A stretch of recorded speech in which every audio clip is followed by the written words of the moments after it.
Regulating act 1773। Act अर्थात अधिनियम। यह अधिनियम और एक्ट संवैधानिक दृष्टि से अत्यंत महत्वपूर्ण था क्योंकि यह ब्रिटिश सरकार द्वारा भारत में ईस्ट इंडिया कंपनी के अफेयर्स को कंट्रोल एवं रेगुलेट करने की दिशा में उठाया गया पहला कदम था। इसने पहली बार कंपनी के पॉलिटिकल अर्थात राजनीतिक और एडमिनिस्ट्रेटिव फंक्शंस अर्थात प्रशासनिक कार्यों को मान्यता प्रदान की। इसने भारत में सेंट्रल एडमिनिस्ट्रेशन अर्थात केंद्रीय प्रशासन की नींव रखी। इस अधिनियम की प्रमुख विशेषताएं निम्नलिखित है। फर्स्ट, बंगाल के गवर्नर को गवर्नर जनरल ऑफ बंगाल बनाया गया तथा उनकी सहायता के लिए 4 सदस्यों की एक एग्जीक्यूटिव काउंसिल अर्थात कार्यकारी परिषद का गठन किया गया। पहले गवर्नर जनरल का नाम Lord Warren Hastings the second.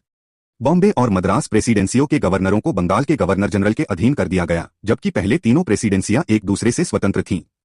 Third, Calcutta में 1774 में एक सुप्रीम कोर्ट की स्थापना का प्रावधान किया गया, जिसमें एक मुख्य न्यायाधीश और 3 अन्य न्यायाधीश होते थे। फोर्थ, कंपनी के कर्मचारियों को किसी भी प्रकार का निजी व्यापार करने या देशी लोगों से उपहार या रिश्वत लेने से प्रतिबंधित किया गया।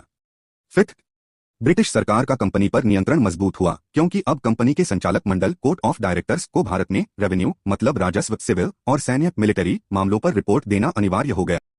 Question, through which act governor of Bengal was designated as the governor general of Bengal?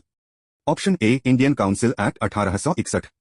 Option B, government of India act 1858। Option C, regulating act 1773। Option D, Indian council act 1909। Please write your answer in comment box.